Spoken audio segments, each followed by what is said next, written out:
también. Eso es algo en lo que no soy un experto en absoluto, pero creo que es un ámbito que se está empezando a estudiar. Es un camino en el que intentas ver si puedes recordar acontecimientos traumáticos que ocurrieron tempranamente en tu vida, de manera que los revives. Intentas ponerlo en otro contexto, hacer que no sean tan problemáticos. Y otra cosa es, en el caso de las personas que actúan, ya sean actores o atletas o músicos o bailarines, ellas, para poder realizar su actuación, no pueden ser excesivamente emocionales. No pueden. No pueden. Si soy músico y estoy tocando un concierto, no puedo estar demasiado implicado en la música emocionalmente, porque tengo que poner los dedos en el lugar correcto, y si estoy distraído emocionalmente, mis dedos vamos, que no podré hacerlo. Lo mismo ocurre con un actor. Por ejemplo, algún actor brillante. Pongamos Javier Bardem. ¿Cómo se llama este? Bardem.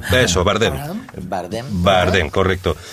Bardem, por ejemplo, tiene que usar sus emociones de una manera para transmitir todas esas expresiones emocionales. Pero no está realmente emocionado. Porque si se emociona, se va. Está fuera de control. Él tiene que encontrar una manera de falsificar. Vamos a ver, no exactamente falsificar, sino expresar o simular emociones de una manera razonable para que el público se identifique con lo que está haciendo. Pero él contiene sus emociones, las guarda muy adentro. Larry, sí, les estás dando a nuestra audiencia gratuitamente muy buenos consejos para los profesionales, ¿sabes? Bueno, incluso para dirigentes empresariales.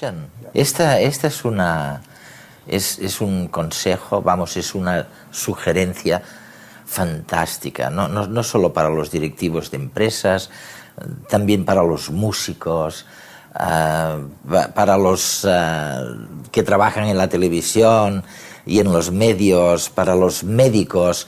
¿Cómo podemos imaginar a un médico, por ejemplo, que no sepa ponerse en el lugar del paciente?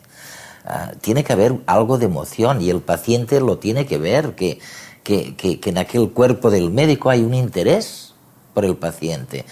Pero no podemos tener un médico que nos toma demasiado en serio, de una forma demasiado emocional, porque entonces dejaremos de confiar en él. Sí. Aunque no lo parezca, incluso los pasos más sencillos implican una coordinación mental complicada para ejecutarse. Por ejemplo, algo tan simple como saltar sobre un solo pie requiere que el sistema sensorial motor realice una serie de cálculos complejos, relacionados con la concepción del espacio, del equilibrio y de la intención, entre otros. Los sensores que tenemos repartidos por el cuerpo le van proporcionando al cerebro una inmensa cantidad de datos sobre la posición exacta que ocupan. Y nuestro cerebro, como un superordenador, los recibe continuamente y los procesa al instante para generar movimientos. El córtex parietal posterior recoge la información visual, la traduce en órdenes motoras y las envía a las áreas motoras. Allí se generan impulsos neuronales hasta la médula espinal y los músculos, responsables de que doblemos el brazo o estiremos la punta de los dedos. El cerebro es capaz de procesar todos esos datos y combinar los cientos de posibles movimientos con la melodía que suena. Esta operación, que incluso el superordenador más potente tardaría algunos minutos en realizar, el cerebro la hace al instante.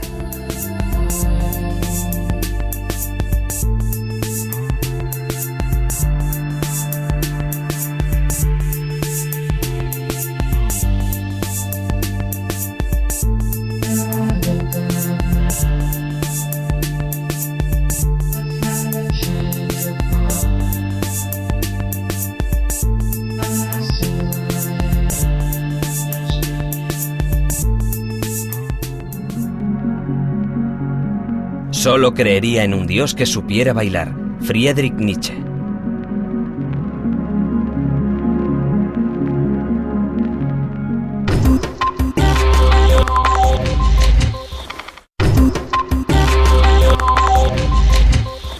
Let's go back to the music. Volvamos a la música, Larry. Sí. Una cosa que es fascinante y misteriosa es cuando piensas que necesitas todas esas cosas, ruido, ritmo, pasos y todo eso, para el baile. Y que lo necesitas como una forma de comunicación, porque es probable que seamos los únicos que han mantenido dos maneras de comunicarse. Por un lado la danza y la música, y luego el lenguaje. Sí, esa es una muy buena pregunta. Y hay dos, bueno, no estamos seguros, pero hay algunas ideas sobre cómo ocurrió todo en nuestro pasado evolutivo. Sí. Una idea es que primero aprendemos a hablar. La manera en que tuvimos que aprender a hablar fue que teníamos que oír lo que el otro decía y luego aprender a imitarlo. Tuvimos que aprender a imitarnos.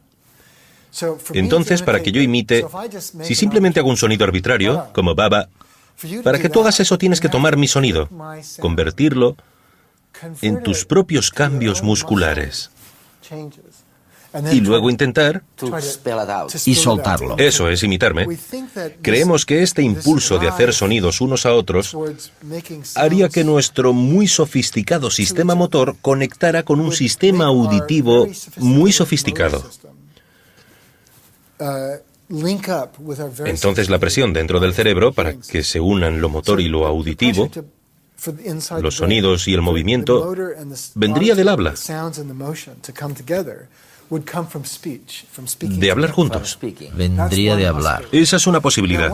Ahora bien, una vez que tienes lo motor y el sonido unidos, tienes la posibilidad de bailar libremente. Porque si aproximadamente en la misma época empezamos a notar que mientras caminamos las cosas que llevamos hacen ruido y estamos hablando unos con otros, entonces aprendemos que podemos cantar juntos. Y podemos cantar juntos y hacer movimientos juntos, y eso nos da ritmo, porque estamos caminando, tenemos un paso regular, tenemos un ritmo, con un metro. Entonces, en esta mezcla de sonido, ritmo y conectar nuestros movimientos para sincronizar unos con otros y con el sonido, tenemos esa vía paralela de hablar o cantar o usar un lenguaje o expresiones emocionales al principio. ¿Y bailar? Y luego tenemos la posibilidad de bailar y hacer gestos.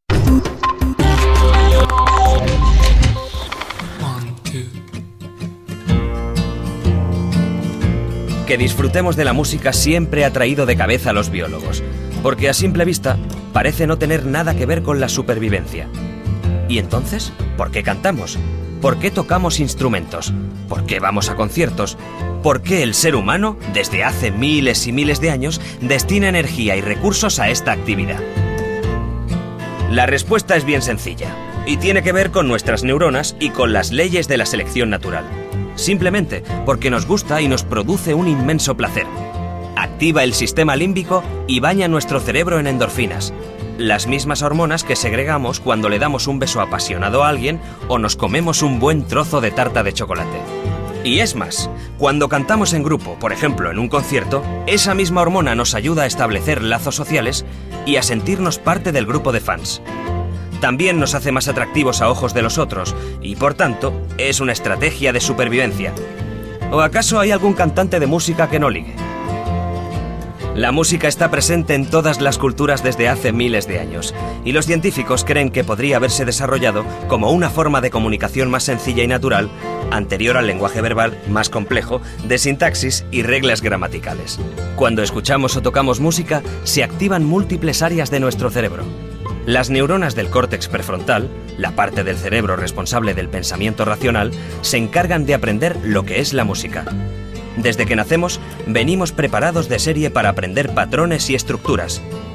Es así, gracias a la imitación y a la repetición, como aprendemos a hablar, y también lo que hace que la música sea música. Pero además está la emoción. Los neurocientíficos han descubierto que la música se procesa en regiones del cerebro asociadas a los sentimientos y a la memoria. De ahí que una melodía pueda generarnos desesperación o euforia, que pueda sumirnos en la más absoluta tristeza o alegría, o recordarnos un momento de la infancia. Al principio de esta conversación estabas explicando maravillosamente las ventajas, el aprendizaje, el conocimiento implícito en aprender música, en saber cómo cantar. ¿Cuáles son las consecuencias para el sistema educativo? Quiero decir, si eso es cierto lo que me dices, ¿por qué el aprendizaje de la música no es obligatorio en la práctica en todas las escuelas? Uno podría estar de acuerdo en que las artes, por ejemplo, la música y la danza tiene beneficios. Entonces el argumento, desde el punto de vista de la ciencia, será que tienen beneficios, la música y la danza los tienen, y que duran toda tu vida, a partir de una exposición temprana, y conducen a mayores habilidades intelectuales, fuera de la música y de la danza. Y eso ha sido probado. Las personas han sido capaces de mostrar diferencias claras en la memoria operativa, que es la capacidad de recordar cosas en una manera de usarla a corto plazo mientras estás pensando, haciendo cálculos y planificando. El segundo beneficio, aparte de la memoria operativa, que es importante para la inteligencia de todo tipo, es la capacidad de controlar. La planificación ejecutiva y el control ejecutivo de tu atención y de todos los procesos que llevas a cabo. Cosas como lo que llamamos multitasking, la capacidad de mantenerte concentrado y, sin embargo, controlar algo por aquí e ir de aquí a allá entre tareas, eso es exactamente lo que tiene que hacer un músico. Lo que hemos descubierto, lo que la ciencia ha puesto de manifiesto, es que hay dos grandes enseñanzas que sacamos de la música. Primero, es que es un medio de comunicación que favorece la cohesión social. Permite que la gente esté una al lado de la otra, imitándose, hablándose, comunicando, formando grupos. Y la segunda cosa, que es un descubrimiento mucho más reciente, tiene que ver con la capacidad cognitiva y lo que llamamos las funciones ejecutivas de la capacidad cognitiva. Es decir, la música enseña como nada puede enseñar la capacidad de planificar y de controlar tareas distintas que se ejecutan, que se efectúan simultáneamente. Podemos disfrutar la música y podemos disfrutar, beneficiarnos de lo que hemos aprendido con la música en la empresa, en el oficio, en el arte, o viviendo solo o en pareja. Baila primero, piensa después. Es el orden natural. Samuel Beckett.